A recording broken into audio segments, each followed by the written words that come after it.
Hello, everybody. Welcome to the 22nd episode of the Culture of Splife podcast. What is up? How's it going, Rod? Great. That was quick. That was quick. Got in here fast. That's right. Sorry. Gonna be watching any what pay-per-views this weekend? Don't the AEW and WWE both have pay-per-views going this weekend? Oh, they might. I know the WWE does. They have their Saudi show, Yeah, right? the Night of Champions. Or is that what it's called? Yeah.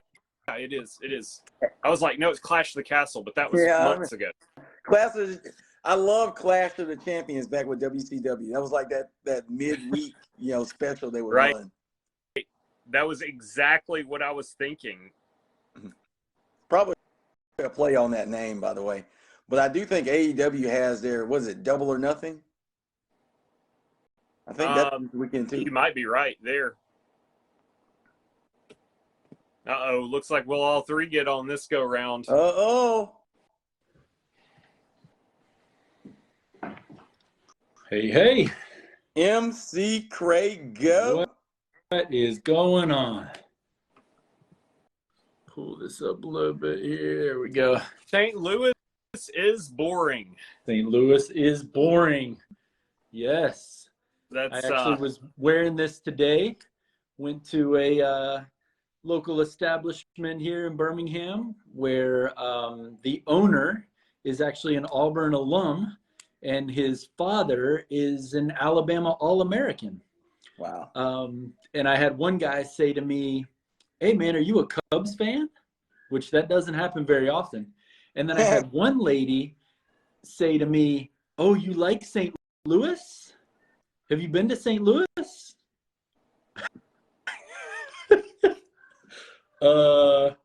Read the second line. So I said, "I'm actually a Cubs fan, whatever." And Chris Bryant said this and that sort of thing. But yeah, St. Louis is very boring for sure. I'm sporting my Liverpool shirt tonight. Oh, you are one of many. There you go. We're locked into our fifth place destiny of Europa League next season, I believe. I don't believe Liverpool's going to be moving up, but the big story, as sad as it is to say, in the English Premier League is actually the bottom three. Because unlike American sports, they punish crappy football teams over in England, and they just get them out of the league. They just relegate. I do know about that. Yeah, they relegate them to the other league, and there's one team that is on the cusp of relegation. That's quite a historical team, and it's very exciting to me. The excitement that it is. The loser's bracket, if you will. On the chopping block. So I would love that. Could you imagine, all of a sudden... The Browns would have been gone a long time ago in the NFL if that were the case. The Birmingham Stallions gets promoted and the Cleveland Browns are out of the NFL. That would have been fantastic. Detroit Lions probably, at some point in time would have been on that list. Right. Houston, we have a problem. The Dan Orlovsky Lions. Yeah. Running out of the back of the end zone, Orlovsky. But my youngest daughter loves to watch soccer. My 8-year-old, she loves it. And huge fan. 6 a.m. Saturday mornings. That's what I'm doing. She watches Messi and Ronaldo and Mbappe highlights on YouTube all the time. Right. That's the only place you can get those cats. Yeah. The Premier League is actually, number 7 in soccer. So. Yeah, the Premier League's gotten really popular in the U.S., which is kind of weird because, I could go around, wearing a shirt like this with Liverpool on the front of it. Nobody knows what it is. They're like, oh, that must be an alcohol brand or something. Yeah. New brand of scotch. But now I actually have people coming up to me that's like, you'll never walk alone. And it's like, what? Huh? What? Why do you know that? What are you talking about? It's kind of like the St. Louis is boring thing. Of course, people might just think I visited Liverpool. That might be. Do you like Liverpool? Yeah. It doesn't say Liverpool is boring like Josh's shirt that says St. Louis is boring. Yes. But I'll tell you what was not boring was watching the Lakers get eliminated last night. Woo! Bring out the broom. Come on. Bring out the broom. I mean, yet again, LeBron blows a tire. 3 games, have an opportunity to tie or get within 1 in 3 straight games, and every time he just couldn't elevate. and the shot was blocked. It was blocked and it was ripped. Mhm. I mean, what's his name? Jamal had his hand on the ball. But I mean, why is the ball that low? You're 6'7", man. Like, go up hard. Like, he was trying to be too cute with it. And then again, Jokic is customary to hit just massively ridiculous shots. When there are 0.4 of a second left on the shot clock, he is the most dangerous shooter ever. I mean, it'd be almost impossible to stop this guy in a horse game. Right? You know, I absolutely I hated it. You know why I hated it? Huh. Because, like, I didn't get to see any of the NBA is rigged talk. The only hopes that we have right now, you know, the Celtics and the Heat are playing like literally as we're recording this.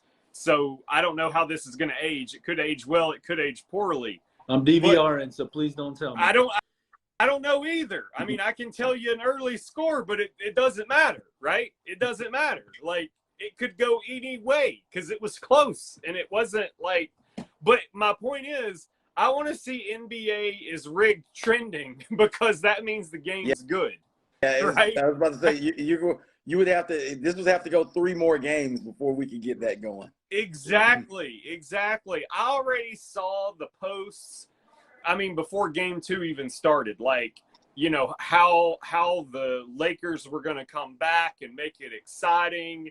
And, you know, what was going to happen, like the scripts were leaked, if you will, you know, where somebody takes some fake NBA letterhead. I love that stuff. But a clean sweep, it just ruined everybody. It just took all the momentum out, right? Yeah.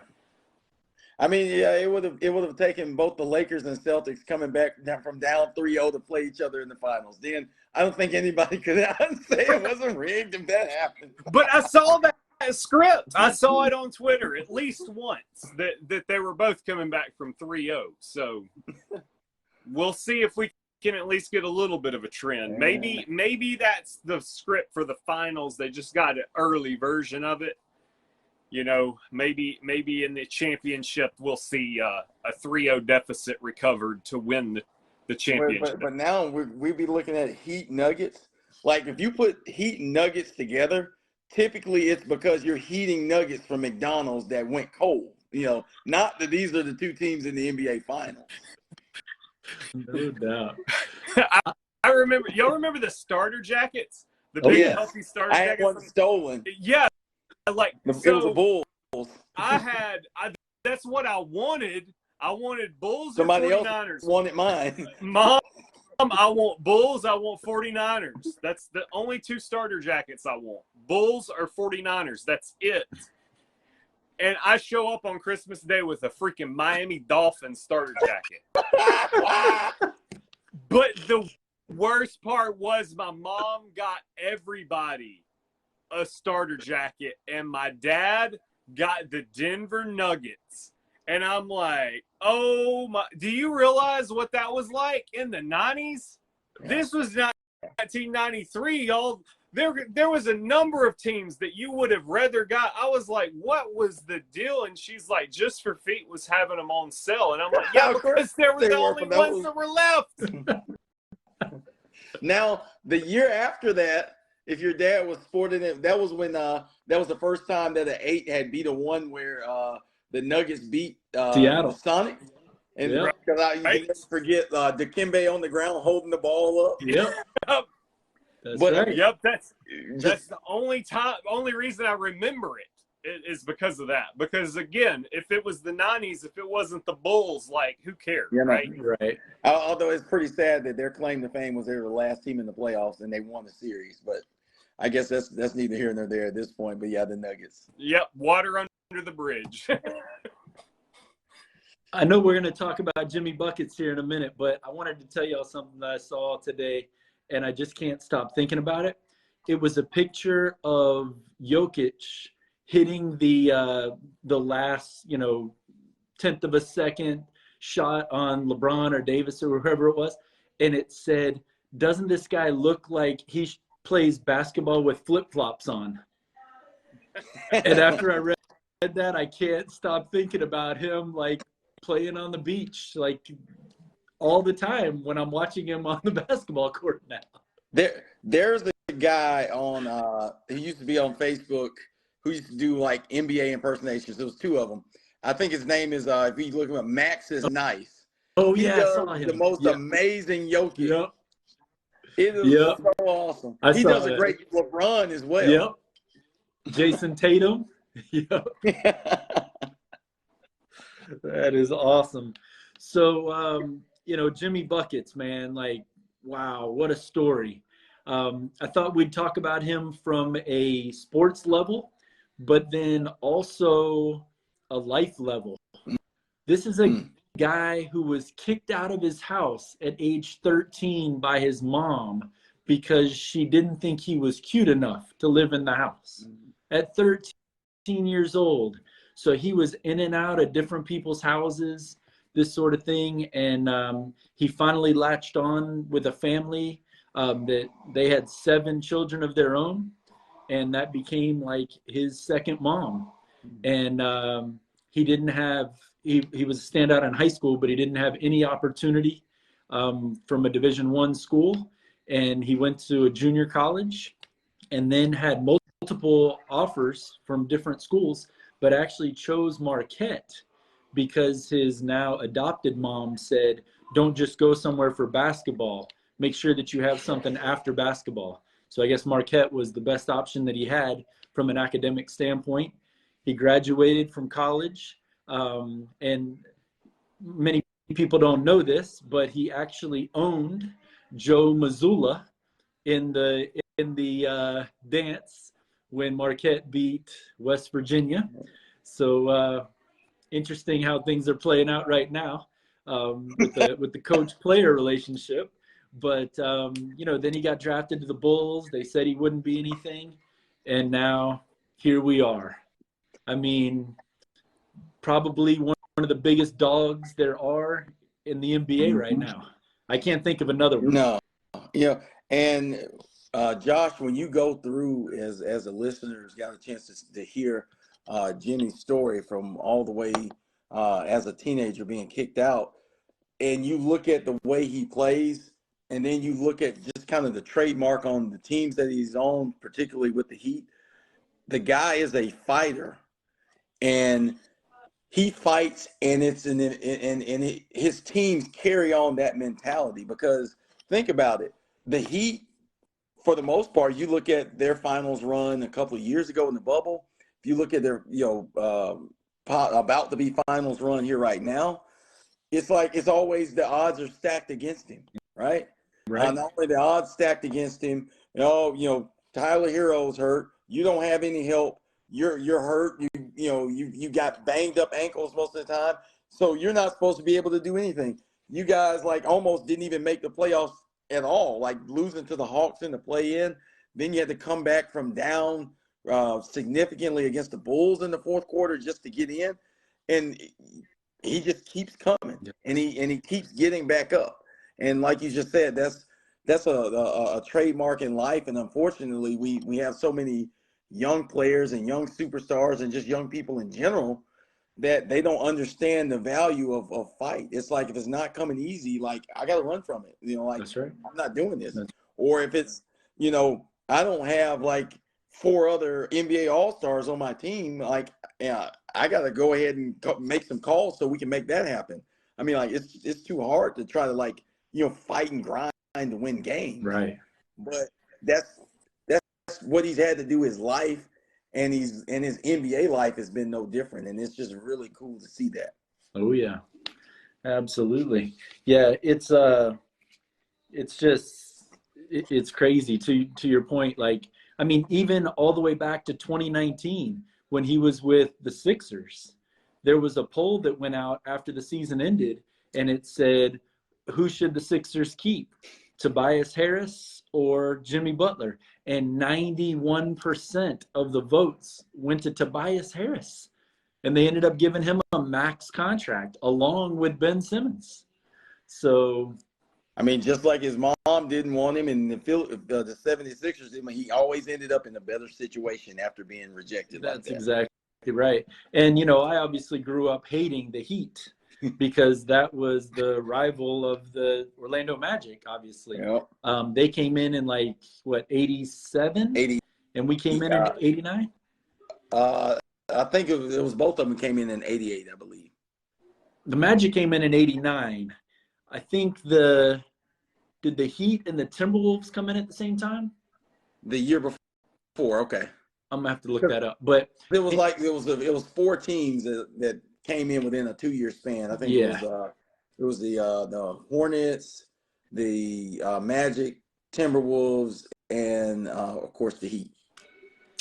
Yeah, so I always hated the Heat, but there's no way to hate this team. No. I mean, and Eric Spoelstra, I mean, I'll fight you right now if you tell me that man, I've already forgotten the coach's name in San Antonio. You know what I mean? Like he Popovich. is Popovich. Yeah, I was thinking Tom Janovich, but yeah, Popovich. I think he's that level. I really do. I really do. I mean, everybody thought, oh, he's good because he has Bosh and Wade and James. But literally, he has competed with no one on the roster. And I think that if I'm the Heat, if Pat Riley, if you're listening, I'm putting Tyler Hero on the block. I mean, this is a guy that averaged 21 points a game in the regular season, and you are dominating the playoffs without him. You don't need him. And you want Damian Lillard? Yeah. That would be a good trading piece, I think, to get him. Like a few years ago, it was said that a mid-market team was finished in the NBA. There's no way in the world that if you weren't on the major market with a big three that you could possibly get to the NBA Finals. And let's look at it. I mean, the Heat made it. I mean, they lost to the Lakers, but they made it in the bubble. Then the next year we had the Phoenix Suns against the Milwaukee Bucks. That's like mid-market, mecca right there, right? Right. And then, I mean, and what was it? I mean, the last year, of course, we had Golden State in Boston, but it wasn't like the same Golden State or Boston where it was like these are superpower type of teams. They were, they kind of had that mid-market makeup feel to them, right?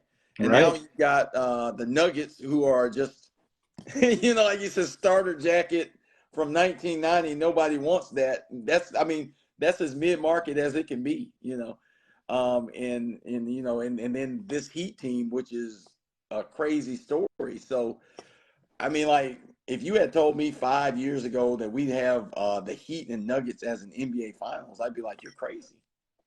I believe I even said it before the finals, right? There's a blog post on my blog right now that didn't age very well about mid-market teams not being competitive in the NBA. Not playing to a level of competition that these super teams, the world powers that collide, right? The big name teams. Although, I think let's see if they do it 2 years in a row, because that's like anybody does it once, right? And we've seen it. We have, I mean, Rod, you went back and looked the last 20 years, and there were mid-market teams thrown in, true. There were a lot that weren't. that were definitely built to win the playoffs and win the championship. But there were, I forget how many years exactly you went back, but it was 11 out of 15 or something like that, were these superpower teams or something like that. So it's tough. So let's see if they do it a couple of years in a row. It's good for the mix. I think it's exciting. At the very least, it'll get viewers, right? New people in the seats, and show that you don't have to sell out just to win the big game. and every sport's doing it now. It's not just basketball. Football's notorious for it. It's been doing it for a few years now. Baseball's done it. So, you know, I mean, it's like the Braves winning the World Series. You know, they weren't even the same team at the All-Star break that won the World Series. Right. Like, you know, I'm a Braves fan, and it's like, no, this team was orchestrated to win. We literally went from last place to first place in a matter of half the season. Okay. Money didn't buy that championship. No, money bought it, but it's okay. Money well spent. I'll stick to that gun. Ball's version of the transfer portal. Right. Right. But I think that I do think that that the sport itself, that we at the very least need this. I mean, I don't know about you guys, but listening to Josh tell the story about Jimmy Buckets, like, I'm thinking, let's dust off Sandra Bullock. We need us a movie. Yeah, made out of this, there you go. right? Yeah. This is the Blind Side #2, That's right it. here. You know, we need this movie. We need these underdogs to win it out. You know, and people need to be the underdog. They need to be the underdog. I mean, this guy's proven it, right? Yeah. You know, you got to have that chip on your shoulder sometimes to win a championship. You really do. Yeah. It's an unfortunate, sad experience, but if he doesn't go through all of that sad experience, he's not the person that he is today. And he, you know, goes on and he goes to the mid-level college that, you know, he can skate by on and gets a degree. And, you know, who knows?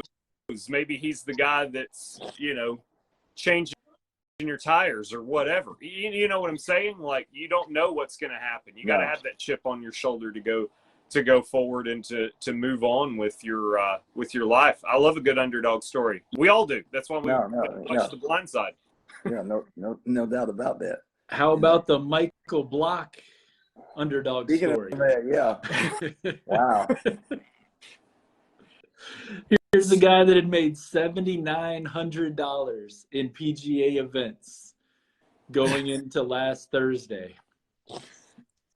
And he made $288,000 as a top 15 finisher in the PGA Championship. That's, you know, that's what it takes, though, guys. Like that's what it takes. You know, and I hope this is our story one day.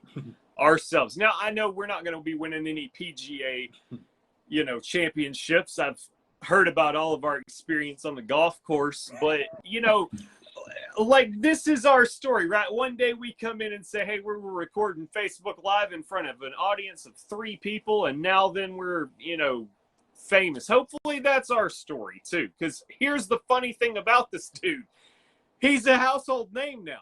Right, name rolls right off the tongue. He's got a very marketable name at that. Mm-hmm. You Google that fool, though. I seriously, like, you know, I saw it trending, and I'm like, oh, my gosh, this guy, like, you know, like, everybody's making a big deal about the $125 golf lessons.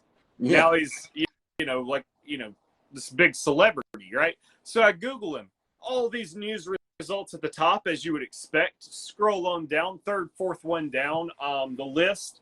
Not his Wikipedia page, as you would expect, with past championships and past accomplishments.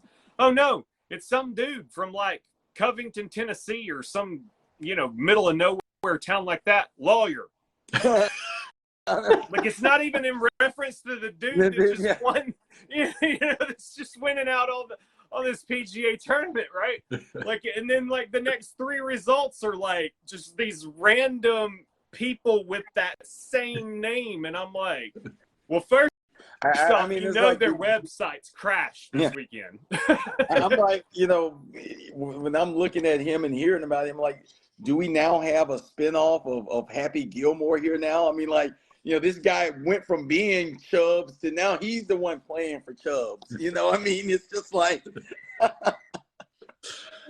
Yeah, I was telling Rod in pregame. I said, I watch the final round of the majors generally, but I'll only watch it if it's close. So I'll DVR it. If it's 1 or 2 strokes, I'm in. But when I start to see that it's getting out of hand, I'll just hit fast forward and then kind of watch the scores to see if it changes. And so I was doing that. Koepka was up a couple strokes. And so I hit fast forward, and all of a sudden I saw everybody go crazy. And so I stopped and I rewound back and then saw Michael Block swish a par 3 on 15. I couldn't believe it. I've only seen that one other time, and it was Michael Jordan out of a greenside bunker. Yes. That's the only other time I've seen it. And I'm sure it's happened, but I saw it on like But Come you Fly didn't With Me or something with Michael Jordan. But to see that just a little bit after it happened, amazing. And I mean, that was the difference. He ended up having to get up and down from like off of the green in this deep rough down a hill, and he flopped it right on top of the fringe, and it released to within 7 feet. And he had to make that putt to be guaranteed a spot for the PGA Championship next year. And he, very much like Tiger Woods, it got to the lip and then just dropped in. And so he was in the top 15. Amazing story. Yes. So not only does he get to play in the PGA Championship, but he also got a call from whatever John Deere Fort Worth Classic or whatever's going on this Thursday. So he's going to participate in that. And then the RBC Canadian Open tweeted him, "Hey, we heard that roller on 15. Why don't you come play with us in a couple weeks?" So he's gone from like nobody having ever heard of him to playing in at least 3 more PGA Tour events. Yeah. At age 47, I think he is. Yeah. He's going to have to fit golf lessons into his schedule now instead of Exactly. Yeah, it was reminiscent to me of I had a cousin that was a professional golfer, right? He has since passed away, but I remember the first time he came down. He lived in North Alabama, and he's coming down, you know, because I live in the Birmingham area, to play in the Alabama Open. And you know, he was telling me about the tournament and everything, and you know, like part of me just didn't really care, like whatever, you know, like in my mind it's like amateur still, you know, like I get it, you're getting paid to give lessons and everything, and you have to declare a professional status, but it's like, how good can you get? But like him going through that whole process, like, you know, and seeing some of the names that came out of that ended up, you know, making names for themselves, you know, it was just like, man, like, you know, like I remember you against like you and my cousin were like next to each other on the leaderboard. Like he actually beat you by 2 strokes, and now this year you're on, you know, like that's all it is in golf. Like it's just a matter of, you know, strokes, like, you know, because I think the last year I remember him playing in it, he ranked like 17th or something like that, and he was like, you know, if I would have just done better, like 2 more strokes better, like this would have been life changing for me. And I'm like, really though? Like really? Like 2 strokes better? And now I see this story on a higher level anyway than what my cousin was playing at. But I see the story and I'm just like, holy crap! That seriously could have been my cousin out there doing that. Like it was just only a couple of strokes. You know, that one shot, like the shot heard around the world, if you will, suddenly changes his whole life. And of course, hopefully Google's algorithm, so we get that Wikipedia page up, so we can all learn a little bit about this guy. Maybe we should just bring him on the show. Let's reach out. Maybe he's not that famous. Yeah. No doubt. Y'all, we forgot to do Uncle Joe's trivia. Oh. I just realized. We got so excited. We did. So tell them about it. That's it. Here is Uncle Joe's trivia. These are some pretty difficult ones today. But as always, use your brain. Use your brain. So the Preakness Stakes were this past weekend, and I saw that Mange didn't win. I saw that Bob Baffert's horse won for like the 27 millionth time in a row or something. That guy is amazing. But also he got some negative publicity because he put one of his horses down that same day. And there's a whole story about all that, but we won't go into that. But there is actually a jockey that won a race after his death. Can you name that jockey? Boy, that's going to be a good one. What? The second question I have, I thought about this today because there's been a lot of talk about the Joker and Carmelo Anthony, because a lot of people don't know this since Carmelo Anthony wore number 7 for so long, but he wore number 15 with the Denver Nuggets. Mm-hmm. And as we all know, the Joker is number 15. So can they retire the same jersey number for 2 different players? And that answer would be yes. Mm-hmm. It's actually happened 2 other times. Can you name the 2 teams that have 2 of the same jersey numbers retired, not including Bill Russell, and who those 2 players are for each team? We should get some interesting responses with that one. Yes, yes. So I have a feeling there's going to be a personal branding. I'm glad you didn't put me on the spot and make me do the trivia question that I obviously contributed, because I think, like I said, I think there's going to be a personal branding. Like if the trivia question goes dark, like in the middle of the trivia question, or the answer is very dark, then we know that I'm the one that provided it. Because Josh keeps it light. You know, I'm the one that provided the Texas A&M eating the mascot of Texas trivia question, and now it's like, oh, there's a jockey that won a race after he died. Name that jockey. We're gonna spend a lot of time with people like that. That's a trick question. Like Rod's like time out. How does that even work? Like, he died and won a race. Well, he's the Tupac and Biggie of jockeying. Exactly, as Freddie Mercury said, the show must go on, right? That's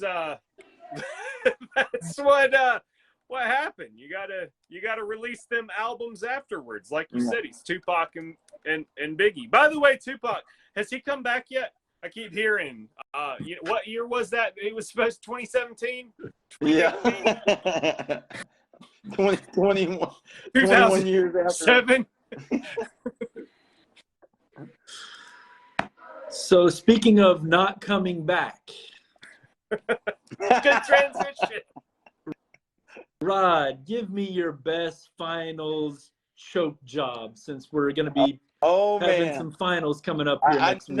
Yes, we do. And I know everybody remembers this one. Tied. George Hill misses the free throw. This is Cleveland against Golden State, 2018. J.R. Smith grabs the rebound. And it's a layup. It's just him and the backboard. And there's a couple of seconds left. And he takes the ball and dribbles it back the other way, thinking he's running out the clock. As LeBron is pointing to him to go back the other way, what are you doing? And you just have to jack a shot up at the end. And, of course, they lose in overtime. And, of course, LeBron breaks his hand hitting the wall in the locker room after this game, which everybody clearly knew this was probably their one chance to win a game in that series. And, of course, they get swept subsequently after this. And I mean, to me, like, this isn't even forgivable in rec basketball at this point, to not understand what the score is in the championship game. Like, how do you get to that point? I thought we were up by 1. The score wasn't posted anywhere in the arena. Well, he didn't have enough time to pull out his cell phone and check Google right quick for the score. ESPN had just sent him the update, and he didn't get it on his Apple Watch, I guess. Hey, maybe we can blame it on George Hill for just not making the free throw and having too much trust in the fact that if he missed it and a teammate got the rebound, and they would think to put it back in. The funny thing is, what I love about modern sports is just that. Like, how can you, in this day and age, there is like you can fall down and see the time and the score of any game in an arena. I don't even care the sport; like it's everywhere. So it's not excusable at all, because we always like have that one game that's the blowout, right? Mm-hmm. You know, the blowout where the players don't even want to play anymore, and they're like watching themselves up on the screen, and like somebody passes them, you know, and like they're not even paying attention, and like you're telling me you didn't like look up beyond your feet to see the score. And you know, the unfortunate part of being in a choke job nowadays is you're a meme. I mean, right. Exactly. What's your story, Drew? Oh man, how about 1994? We got the Houston Rockets and the New York Knicks. The New York Knicks leading the series up 3-2, and they are winning in Game 6, and somehow lose the lead in Game 6, right? But that's okay. That's okay. That's okay. Seconds left on the game. You lose it. It's fine. There is a Game 7. So bring me to Game 7 where you're again in the lead with seconds left. And you still manage to lose the game. But you know what? It's okay. It's okay. You got old Reliable there who has sunk, what was it? 2 baskets the whole game? Why don't we give it to him 5 times in the last minute of the game so he can miss his last 5 shots, including the game tire, the game winner, and every other game-changing shot that he could have possibly took, and you still lose the game. And the Rockets, of course, have cemented their legacy, who was led by, of course, Hakeem Olajuwon. You know, I told you guys on paper, this one doesn't even seem like an underdog story, right? Because we know it's Hakeem Olajuwon. Like, you know, the dude's a stud, probably one of the top 10 basketball players of all time. Let's not actually count the other 9 people. But still, like, you've literally beat the team at every chance you can get, including the 3 games you actually did win, and you still lose both games in the final seconds of both games. I believe, Rod, you had looked it up. It's like 5.5 seconds in the last game that they lost it in. Yeah, and then Game 7. So, and you bring up the point about it not, you know, like if we look at it today, it being a not being an underdog story, but you remember the Knicks had Pat Riley as the coach at that time, right? And you know, like the way we were talking about in pregame, the way the NBA works is like during that time from the 80s all the way through the 90s, it was always like a rite of passage. Like you had the Pistons that had to beat the Celtics, and then they had to beat the Lakers, and then the Bulls had to beat the Pistons. And then, you know, like the Knicks could never get past Michael Jordan, and they finally got past them. And so, you know, like you're supposed to follow the script. Now you're supposed to win, and they found a way to not do that. So that was just crazy. And you mentioned John Starks. Even to this day, it's still the worst Game 7 performance of all time. He went like 2 out of 18. Right. That's crazy. You know, and that last shot of his was like, it was like a Disney movie air ball. We just needed a dog to nose it into the other basket to win the game. Like Kobe Bryant against the Jazz his rookie year. When he took that 3 and it was like 4 feet short. All right. Well, I had completely forgotten about the Knicks Rockets, Drew. So it sounds like they shouldn't have won that championship. And then they came to Orlando in '95. And that is where my choke artist was playing. As y'all know, I'm a diehard Magic fan. And parents had season tickets, so I got to go to a lot of games. I wasn't at this particular game, thank goodness, because I may have done something that I probably would have regretted at age 16 or whatever I would have been. Yeah, 16, I guess, 17 maybe. And so this is Nick Anderson. So a lot of people will know the story I'm going to tell about Nick Anderson, but there's actually more to the story. that I actually learned when I was watching the We Believe in Magic or whatever the 30 for 30 special was. But Nick Anderson was like a career 73, 75, 76% free throw shooter. And we're up by 3. He gets fouled. He goes to the line. He misses the first one. No big deal. He's going to make the second one. Obviously, right? Stats are in his favor. So he misses the second one. Somehow he gets his own rebound, like one step inside the free throw line. And he's trying to kick it out because he's scared to death to shoot free throws at this point. And they foul him. He goes back to the line. He misses the third one. At this point, he's just like, what in the world is going on here? Of course, he misses the fourth one. Houston gets the rebound. They call a timeout immediately. I think there were 4 seconds left in the game or something like that. They call a timeout. Brian Hill says to Nick Anderson, Brian Hill was the coach of the Magic at the time. He says to Nick Anderson, take a delay a game warning on this inbound pass so we can set up our defense. So Penny Hardaway is supposed to be covering Kenny Smith, but he's looking at his little penny on his shoe or something because Nick Anderson is supposed to step over the sideline for the delay game warning to be called. Well, Nick Anderson forgets to do that. Perfect inbound pass to Kenny Smith, who drills a 3. We lose in overtime, and we actually get swept when we were a heavy favorite. Then, of course, Shaq plays for one more year, and then he gone. Yeah. So what happens if he wins that championship? Could have been a Magic dynasty. We'll never know. It changes the whole trajectory of everything. Well, if you think about it, mine and yours combined changed history, essentially. Because now we look at that Houston Rockets team and it's like, well, they were studs. But again, at that time, they were not. Yeah. They were they obviously now were the beneficiary of the 2 consecutive choke jobs in the NBA Finals to win. Absolutely.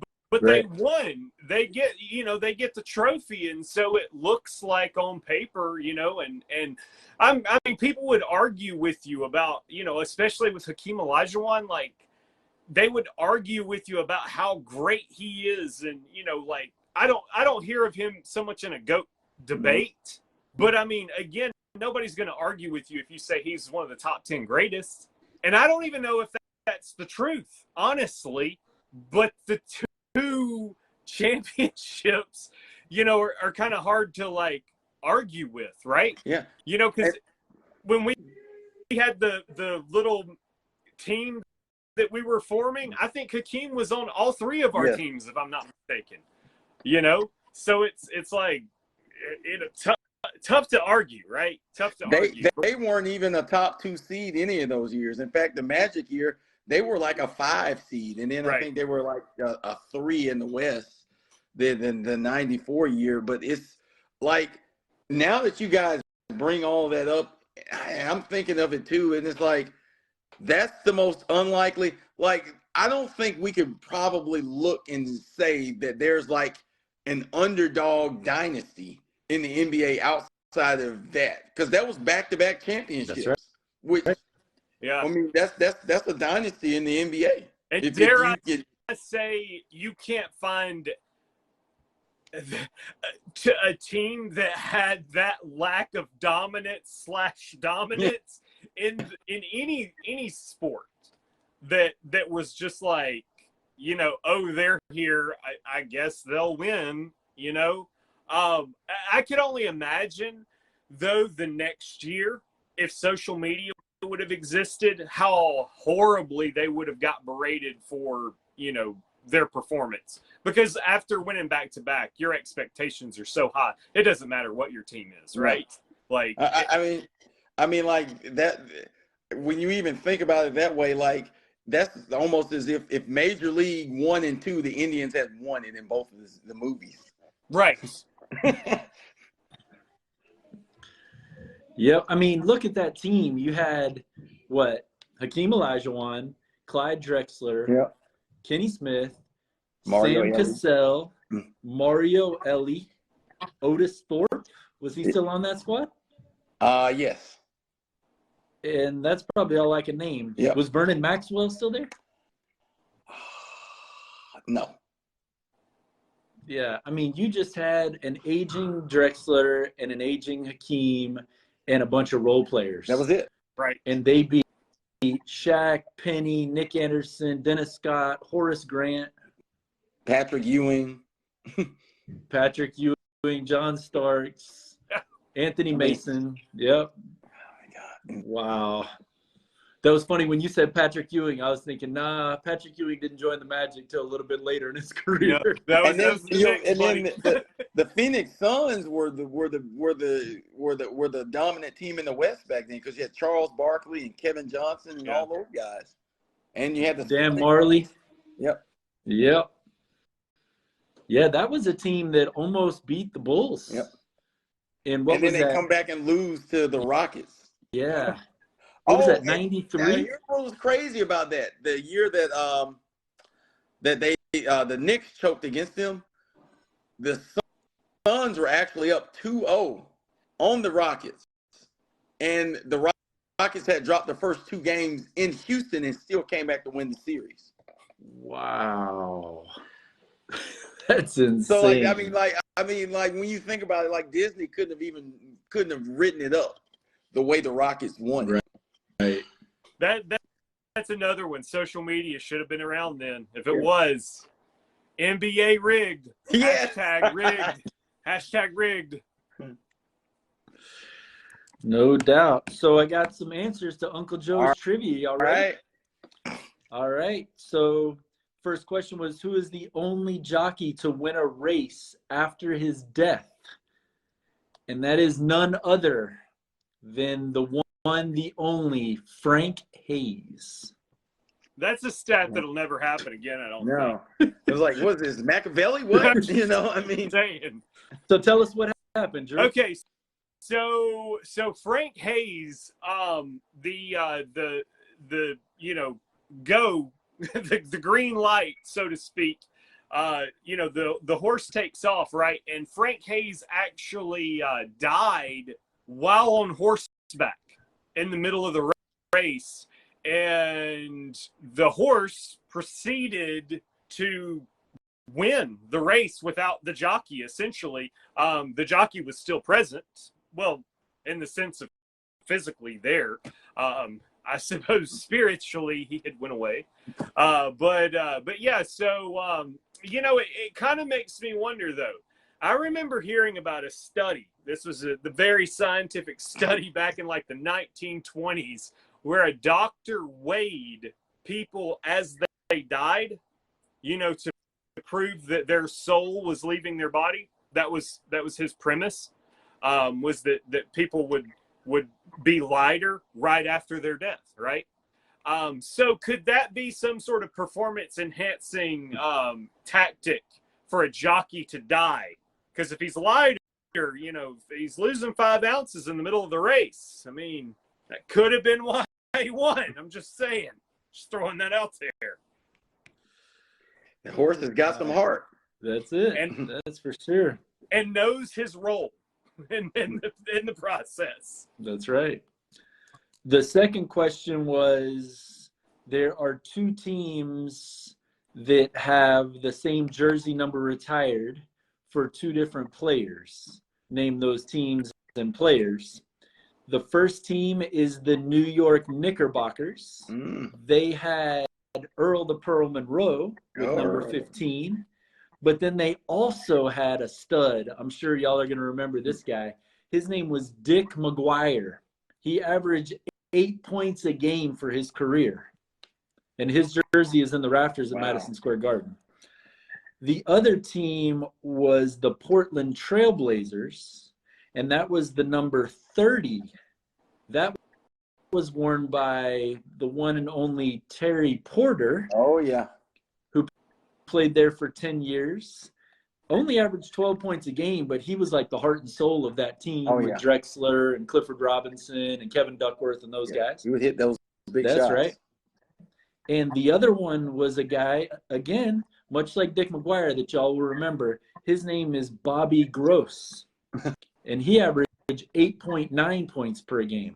That line's gross. So I don't know if these guys like saved a cat out of a tree in the off season or something and were seen as heroes in their respective cities, so they got their jerseys retired. I don't know, but are they worn like Rudy? That's what happened. Rudy's story. That's right. They just put him in, coach.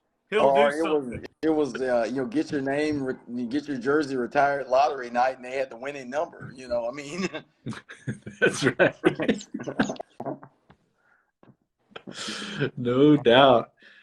All right, fellas. So another pretty good show, I would say. Absolutely. Listeners, we appreciate you coming out to listen to us today, more than likely on demand tonight. But we're going to be here every Tuesday at 8 o'clock, rain or shine, working on a couple big guests. Hopefully we'll have some the next couple weeks.